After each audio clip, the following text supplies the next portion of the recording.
अपने दुख दर्द लेके आता है, उनकी बात सुनते हैं, सभी का जो रहता है सब पूरा करते हैं, जो भी परेशानी हो सबकी परेशानी दूर करते हैं। कोई आता है यहाँ तो बिन भोजन की व्यवस्था रहती है, सभी श्रद्धालु भोजन वोजन सब बढ़िया करते हैं, प्रसाद ग्रहण करते हैं। जो सिद्ध बाबा के यहाँ धाम पे आता है बढ़िया पूजा पाठ करता है, जो दिल से मांगता है सब यहाँ पूरा होता है। नमस्कार, आप देख रहे हैं विंद फर्स्ट और इस वक्त मैं मौजूद हूँ सिद्ध बाबा के मंदिर में। मैहर क्षेत्र का और सतना क्षेत्र में एक बड़ी फेमस जगह ये मानी जाती है सिद्ध बाबा। हज़ारों लाखों की संख्या में श्रद्धालु यहाँ पे आते हैं। यहाँ के वातावरण की अगर हम बात करें तो चारों तरफ हरियाली है, टमस है, नदी है और एक शांत वातावरण देखने को मिलता है। मेरे साथ श्रद्धालु यहाँ पे मौजूद हैं, पंडित जी भी मौजूद हैं। यहाँ के इतिहास के बारे में हम बातचीत करेंगे और बता दें कि काफ़ी फेमस यहाँ पे लोग कहते हैं कि चिंता न भय हो, सिद्ध बाबा की जय हो। चलिए तो सबसे पहले हम पंडित जी से बातचीत कर लेते हैं। पंडित जी, क्या इतिहास है यहाँ का? इसके इतिहास के बारे में हमें थोड़ा बताइए। ये बहुत प्राचीन स्थान है। यहाँ पहले कोई नहीं जंगल रहा, तो ऐसे में दर्शन करें आओ करें। और हम बहुत पहले आए 60-70 साल पहले, तो नहीं रहा कुछ स्थान रहा, ये नहीं रहा, पेड़ोरी ऐसे रहा। तब से आने लगा मनई। अब इनके उर्मलिया जी के जमाने में सब आविष्कार बढ़ा। इनके परिवार के पहले पूर्वज लोग आवत हैं, यहाँ पूजा करते हैं। इनका जमीन है आगे लगातार, तो ऐसे वह पूजा रही, यहाँ का पूजा मानता रही। और फिर इनके ज़माने से और बड़े बड़े यज्ञ होते। यहाँ तो हजारों संत लोग आवत थे, कई झूला झांकी सब दुकानें लगती हैं। 8-8 दिन का भंडारा चलत है।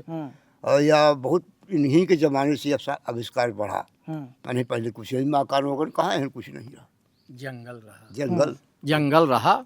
गाय लोग चराते रहे और अपना जो होता था तो यहीं सिद्ध बाबा के पास बैठे चले जाएं। हाँ, जब से आप थोड़ा उर्मलिया जी ध्यान दिए तो अच्छा विकास हुआ सिद्ध बाबा का और सब संपन्न है यहाँ पर, सब अच्छा आप है। कब से आ रहे हैं यहाँ पे? मैं तो आ रहा हूँ 2 साल से, लेकिन मेरे को इतनी बढ़िया शांति मिली है कि मैं अपने जीवन में इतना परेशान था। जैसे आया हूँ, पहला यज्ञ हुआ था जब वहाँ एक कोनो संत आए थे अगले साल। हाँ, तब से मेरी भावना न जानी क्या हो गई कि शनिवार आने के पहले ही मेरा शरीर भड़बड़ाने लगता है कि मेरे को वहाँ जाना है। हाँ, न जानी भगवान की कैसी शक्तियाँ प्रदान है कि वो यहाँ बुला लेता है। कितना भी काम होगा मैं काम छोड़ के यहाँ आ जाता हूँ शनिवार को। अच्छा, यहाँ का वातावरण बड़ा खूबसूरत है। वातावरण यहाँ पे जब हम आए तो बड़ा मतलब मनो शांति मिलती है। कैसा लगता है यहाँ पे आके आपको? शांति के तो स्थान है। हम यहाँ 50 साल से आ रहे हैं। 50 साल जब उर्मलिया जी यहाँ नहीं आया करते थे। साल में एक बार इनका एक बांध है यहाँ। जब तक उनकी पूजा ना कर देते थे सिद्ध बाबा की, तब तक उसमें हर नहीं चलते थे। अच्छा। पहले तो कुछ ना कुछ अनिष्ट हो जाता था। तो ये परिवार आषाढ़ में हमेशा हर साल यहाँ आके पूजा करता था सिद्ध बाबा की और अपना खेती करता था। अच्छा। लेकिन यहाँ कुछ अतिक्रमणकारियों ने अतिक्रमण कर लिया। तो इतने बड़े कार्यक्रम में के लिए भूमि नहीं बची है। अच्छा। उसका विवाद चल रहा हाई कोर्ट में है। अब क्या करता है हाई कोर्ट, फैसला आएगा। चलिए, यहाँ की मान्यता की हम बात करते हैं। आपने बताया काफ़ी समय से आप यहाँ पे आते हैं हर शनिवार। क्या मान्यता है यहाँ की, कुछ बताइए। यहाँ देखिए ऐसा हुआ, यहाँ एक गड़रिया बाबा हो गया था जी। तो यहीं आके रहता था। एक दिन पता नहीं उसके दिमाग में क्या सूझा कि वो सिद्ध बाबा को लिया, झोला में ले गया गंगा स्नान कराने। जी। गंगा स्नान करा के अल्लाह के अपने घर में रख लिया गड़रिया। जैसे घर में रख लिया, उसका घर में रहना मुश्किल हो गया। अच्छा। अंततः उनको लेके सिद्ध बाबा को लेके पुनः यहाँ आया। यहाँ एक गुफा टाइप की थी इधर। ये गुफा में यहाँ एक ठाकुर थे प्रतिष्ठित व्यक्ति जी। वो ला के अपनी बंदूक डाल देते थे। अच्छा। फिर उस दिन वो बंदूक नहीं निकलती थी। दूसरे दिन सुबह जब आते थे तो निकली मिलती थी। अच्छा। तो इस तरह से ये चमत्कारी स्थान है। और यहाँ लोगों की श्रद्धा है, जो हर शनिवार सभी आते हैं। शनिवार को भी आते हैं। बाकी 10-50 आदमी तो रोजे बने रहते हैं।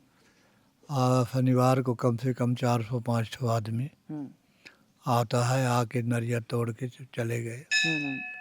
उनकी मान्यता है कि यहाँ से जो विचार कर लेते हैं वो पूरा होता है। अच्छा, मकर संक्रांति की बातचीत कर लेते हैं। आप हमें बता रहे थे कि काफ़ी श्रद्धालु आते हैं, लाखों की संख्या में भव्य भंडारा होता है और बड़े साधु संत भी आते हैं। कुछ इसके बारे में बताइए। अरे 300 महात्मा नागा त्यागी और गुरु महाराज काई एक एक से महान पुरुष आते हैं। इलाहाबाद के, कहाँ बनारस के बड़े बड़े त्यागी महाराज यहाँ आते, बुलाए जाते। महाराज सब बाबा थे और अलग अलग उनकी झोपड़ियाँ बनी रहती है, सब तख्ता बिछे रहते, उन महात्मा का ही आसन दीन जाते है। और बड़े बड़े त्याग, बड़े बड़े आइए हम कलश यात्रा मैया से राम मंदिर अखाड़ा मैया से, और उनसे कलश यात्रा 500 कन्यन का पीला कपड़ा पहिराए, सब कलशा लाए उनसे राम मंदिर से। यहाँ हाथी घोड़ा रथ त्यागी बैरागी सब साथ में, और वहाँ राम मंदिर से लगे पूरा दिन भूखे प्यासे सब लोग यहाँ आते हैं। 8 बजे रात तक चाहे पहुँचे, पर यहाँ का सब कोई है। बड़े बड़े विशाल भंडारा। ये कितने दिनों तक कार्यक्रम चलता है पूरा? 8 रोज 10 रोज का वो भंडारा। हाँ, और बाकी तो वैसा चाहे जितना हो जाए, इन होता है रात। आ जाए आप बिलमिंद आ जाते, नहीं 2-4 कथा आ जाते, गांव के लोग आते भंडारा करत। आसपास के लोग यही का मनौती है, उन लोग आए, उनका समय पूरा भा, मांग पूरी भा और भगवान देत। और जौने आप मांगब, जौने सिद्धांत से आऊ, वह सब मिलत। यहाँ लोग कैसी कौन कौन सी अपनी मनोकामनाएं लेकर आते हैं? यहाँ एक आदमी का भाई जयसवाल के हम बताइए अपने दिन तय पर आइया माँ 15 साल में बच्चा पैदा भा।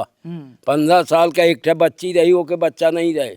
वहाँ के मुंशी जी लेके आए, वही मनौती मनवाए, और वह मनौती मनाए तो भगवान साल के अंदर बालक दे दे। अब वह मानस करवा के भंडारा करके पूर्ण कर लाई। हाँ, हर शनिचर वह आता। अब 15 साल का अब अपने पुराण तो ये बहुत प्राचीन चीज है, ये तो हम ही नहीं जाने। राजा महाराजन के जमाना के चीज बनी है, और बहुत विशाल मंदिर है, अंतरहरा में यह में सिद्धि। अच्छा, यहाँ पे आपने जैसे बताया कि हजारों लाखों की संख्या में जब लोग आते हैं यहाँ पे, बड़ा भंडारा होता है। पूरी व्यवस्था किस तरीके से होती? इतने लोगों के रहने की व्यवस्था, खाने की व्यवस्था, कौन है संयोजक, क्या कुछ करते हैं इसके लिए? ये भैया और मलिया जी है, पूरा भंडारा चलावा थे, टेंट बने रहा थे। हाँ, राम निवास और मलिया जी ये सब पूरा टेंट लगवा, भोजन के लाने पूरी व्यवस्था। इन 500 आदमी काम करता लगे रहा थे, इन कोई कमी नहीं रहा है। रात दिन भंडारा चली। साधु महात्मा का 3 ठे भंडारा, एक ठे यहाँ, एक ठे भंडारा बनत। तो महात्मा के लाने गुरु महाराज त्यागिन का उन्हीं अलग भंडारा रहा, और यहाँ जनता का अलग भंडारा रहा। सब जौन है और बहुत बड़े महात्मा आगे गुरु महाराज का, उनको फल फूल अनाज जो खाते उनके लाने भंडारा अलग। यहाँ बहुत विशाल भंडारा होते। हर शनिवार आप यहाँ पे आते हैं, कैसी अनुभूति होती है आपकी, और कैसे लोगों से यहाँ पे आपकी मुलाकात हुई है अभी तक? श्रद्धालुओं की बात करें। हर शनिवार आते हैं, हमको बहुत अच्छा लगता है, बढ़िया। हम जैसे हर मंदिर जाते हैं, हमको यहाँ अच्छा लगता है, यहाँ का वातावरण बहुत अच्छा लगता है, पूजा करने में जो है अच्छा लगता है। जो मनोकामना पूरी मांगते हैं दिल से, सब पूरा हो जाता है। अच्छा, यहाँ पे जो एक रसोई घर भी बनाया गया है, कैसे, क्या, किस तरीके से व्यवस्थित ढंग से इसको चलाया जा रहा है? पूरा राम निवास और मलिया जी व्यवस्था करते हैं, खाने की व्यवस्था करते हैं। पूरा सब चीज एंट पेंट पूरी ये सब व्यवस्था राम निवास और मलिया करते हैं। जो कोई भी अपने दुख दर्द लेके आता है, उनकी बात सुनते हैं, सभी का जो रहता है सब पूरा करते हैं। जो भी परेशानी हो, सबकी परेशानी दूर करते हैं। कोई आता है यहाँ तो बिन भोजन की व्यवस्था रहती है, सभी श्रद्धालु भोजन सब बढ़िया करते हैं, प्रसाद ग्रहण करते हैं। जो सिद्ध बाबा के धाम पे आता है, बढ़िया पूजा पाठ करता है, जो दिल से मांगता है सब यहाँ पूरा होता है। मैं बहुत दिन से यहाँ आ रहा हूँ, मेरे को 1.5 साल हो गए। मतलब मैं हर मंदिर जाता हूँ, यहाँ मेरे को बहुत अच्छा लगता है। मतलब जो भी दिल में रहता है सब अपन बोल देते हैं, जो दिल से मांगते हैं पूरा हो जाता है। चलिए, तो ये मंदिर है सिद्ध बाबा का, और जहाँ कि हमने आपको यात्रा कराई है। बता दें कि यहाँ जब भी आप कभी घूमने के लिए आएंगे तो सबसे पहले तो यहाँ का जो वातावरण है, जो हरियाली है, तमस बह रही है, एक और नदी बह रही है, तो एक शांति की अनुभूति आपको यहाँ पे मिलेगी। और ऐसा कहा जाता है कि आपकी जो भी मनोकामनाएं हैं वो यहाँ पे पूर्ण होती हैं।